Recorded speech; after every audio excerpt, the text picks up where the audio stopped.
Salve, salve, rapaziada, bom dia, boa tarde, boa noite, tudo bem, tudo tranquilo? Senta reto na cadeira aí, zera a tua cabeça, respira fundo, que tem documentos dos fundos agora. Fácil, videozinho fácil.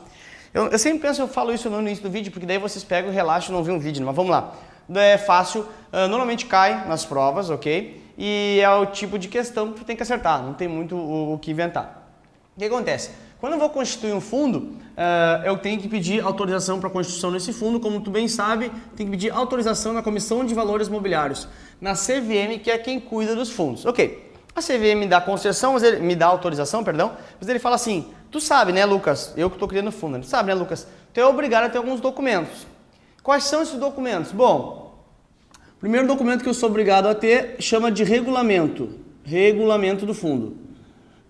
Regulamento é o documento mais burocrático, mais operacional do fundo. O que ele vai ter aqui? Olha só, regulamento. Quando eu entro numa competição, eu leio o seu regulamento. O que está ali? São as regras. Então, aqui é a mesma coisa. No regulamento estarão as regras de operacionalização do fundo. Operacionalização do fundo. Ou seja, o CNPJ, quem é o administrador, quem que é o custodiante, quem que é o gestor, quem que é que faz aquilo, quem faz isso. Aqui também estarão as taxas de administração, de performance, se é que tem, ok? De entrada e saída, se é que tem também, nem sempre tem, como tu bem sabe, ok? Então, aqui é um documento bem burocrático, bem operacional. Não lembro até hoje, todos os tempos que eu tive em banco, não lembro até hoje alguém que leu o regulamento. É um documento chato de ser lido, é um documento grande, não lembro até hoje quem leu. Mas ok, para tua prova é isso aqui, para tua prova funciona direitinho, na tua prova é tudo bonitinho, na tua prova não tem venda casada, na tua prova não tem produto fora do perfil, é tudo bonitinho, então para tua prova isso aqui funciona também, ok? Depois também tem um tal de um formulário de informações complementares. Antigamente, a galera que já estudou alguma vez para certificação e tal, que eu chamo de FIC aqui, tá? A galera que já estudou para certificação deve estar falando assim, olha, não é o prospecto e tal. É como se fosse o prospecto antigamente, tá? Mas esse FIC veio com a alteração, veio com a instrução CVM 555, lá de 2014, tá? Que trouxe essa alteração, começou a vir um FIC. O FIC é um documento de natureza virtual. Como assim natureza virtual? É o seguinte, ao contrário do regulamento, que o cara tu tem que imprimir e dar para o teu cliente, teoricamente, eu sei que na prática ninguém faz isso lá no dia a dia, né? Que o cliente nem lê isso aqui. Mas naquela correria e tal, tu nem faz isso. Mas aqui, esse cara deveria imprimir e entregar para o cliente, para ele ler. Antes de aplicar, imagina quem que faz isso na vida, aquela correria lá, 20 clientes esperando para atender com aquela cara assim, ó, vai me atender, não vai, ninguém vai ler isso aqui. Mas, ao contrário desse cara aqui, o FIC, ele é de natureza virtual, ou seja, ele tem que ser disponibilizado no site, ou do administrador, do administrador e do distribuidor, se forem diferentes, né? O administrador e o distribuidor. Então tá lá, e aí, no termo de adesão, vai falar o seguinte, olha só, que depois vai ver o termo de adesão aqui, o cliente está disponibilizado o FIC em tal local para o cliente entrar lá. Isso aqui era o seguinte, antes do prospecto tinha que ser entregue impresso junto com o regulamento. E era muito custoso, né? Pô, toda hora imprimindo, entregando para cada cotista que entrava não fazia sentido. Então se disponibilizou um troço muito mais inteligente e moderno de uma forma virtual. Está lá no site do administrador, e do distribuidor, ok? Se esses forem diferentes, claro, né? Senão, se for um só, que nem Santander, esses grandes bancos, todos fazem tudo num só, administrador, distribuidor é ele mesmo, então não faz sentido, não vai ter dois sites, obviamente, ok? Aqui, o que é importante saber? Aqui que está a política de investimento. Ou seja, o que é a política de investimento? A política de investimento é basicamente o que o fundo compra. Então, aonde que o cliente fica, onde que o cotista, o investidor, fica ciente dos riscos? É aqui no FIC. É aqui que eu fico sabendo quais são os riscos que eu vou correr. Por quê? Como assim, Lucas? Porque, aqui que eu sei se ele compra ações ou se ele compra renda fixa. Então, é aqui que está o meu risco.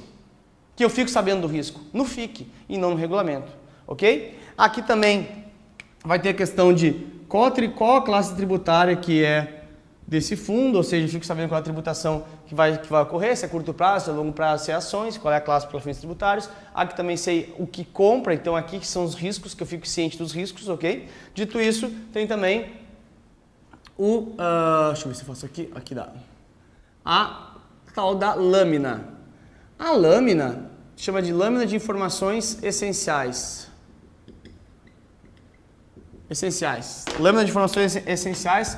O que é esse cara aqui? Deixa eu ajeitar aqui, que eu fiz meio porco esse trabalho aqui. Lâmina de informações essenciais. Como o próprio nome diz, são as informações essenciais. O que acontece na prática é que esse cara aqui normalmente é um documento muito grande, esse cara aqui é um documento muito grande, e esses caras têm que ser lidos antes do cara fazer a primeira aplicação, antes do investidor fazer a primeira aplicação, obviamente, porque ele tem que estar ciente das regras e da situação de que compra os riscos antes de entrar na festa, e não lá dentro. Já entrou lá, tá lá, fudeu, vai ter que dançar de acordo com a música. Então, antes de entrar, eu tenho que ficar ciente do que vai acontecer. Então, esses caras tem que ler antes. Só que como esses dois caras são caras muito grandes, os caras viam que ninguém lia, então eu torno obrigatório a criação de uma lâmina, que é um resumo em uma única página, é um resumo desses dois caras aqui, de regulamento e do FIC. Então, é um resumo do regulamento e do formulário de informações complementares. Olha só, os caras são gênios, né? Eu fico abismado com a inteligência. Os caras resumem os dois caras que são muito grandes numa única página, olha que simples. Mas é óbvio. Só que aí, claro, né? Aqui tem um lembretezinho assim, olha como tem que estar muito chapado para passar nessa prova. Aqui tem um lembretezinho assim, ó, você deve ler o regulamento e o formulário de informações complementares. Não faz sentido, né? Mas enfim, tá aí. Então ele faz um resumo, muito mais inteligente, né? Fazer um resumo. Só que ele diz que tem que ler esses dois caras aqui. Enfim, então, falou em lâmina, falou num resumo, é centralizado, é consolidado numa única página, o resumo, as informações mais essenciais, mais importantes desses dois caras aqui, ok?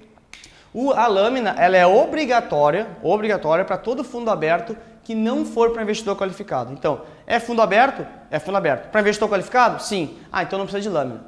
É fundo aberto? É fundo aberto. Para investidor qualificado? Não. É para qualquer um, para varejo. Então é obrigatória a lâmina. Porque aí para a galera que não é qualificada tem que dar esse resumo aqui. Se for qualificado, não precisa, o cara teoricamente entende mais, ok? E o último documento aqui chama termo de adesão. Termo de adesão, como o próprio nome diz, é o termo que eu estou aderindo àquela situação. Estou fazendo a adesão. É aqui que o cliente assina, que o cotista, cliente ou investidor, né? Cliente assina.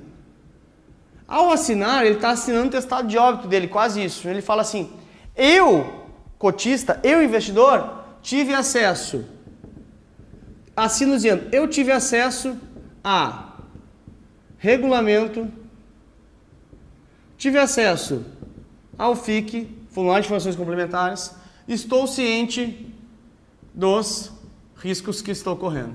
Então, assino dizendo para o banco, olha, estou ciente, sei dos riscos, então estou assinando dizendo que estou ciente e que quero fazer. Lembra que termo de adesão, ele tem que ser assinado antes da primeira aplicação. Muito importante também que o termo de adesão não é necessário, é obrigatório para todos os fundos, tá? Exceto o fundo simples. Fundo simples, que é aquele que deve comprar 95% no mínimo em títulos do governo, então é um fundo quase sem risco. No fundo simples não precisa ter termo de adesão. Fundo simples não precisa ter termo de adesão, a prova adora as exceções, portanto pode ir por essa linha aí talvez de pedir exceção. Cara, documentos é muito fácil. Aqui eu sei os riscos que eu estou correndo, aqui eu fico ciente dos riscos, ok? Aqui eu digo que estou ciente, olha como é diferente. Aqui eu fico ciente e aqui eu digo para o banco que eu estou ciente. Fiquei sabendo aqui e aqui eu digo, estou ciente. Só que antes eu tenho que, para dizer que eu estou ciente, eu tenho que ter ficado ciente. Então, aqui eu fico sabendo, aqui eu digo que sei. Então, pegou? Onde é que o investidor toma ciência dos riscos? No FIC. Onde é que o investidor diz que está ciente dos riscos? No termo de adesão. São coisas diferentes, ok? Lâmina é um resumo e regulamento, uma questão mais burocrática, as regras, como é que operacionaliza, taxas de entrada, taxa de administração, etc, ok? Foi documentos. provavelmente uma questãozinha na tua prova, e se cair, mata ela e lembra de mim. Beijo, tchau!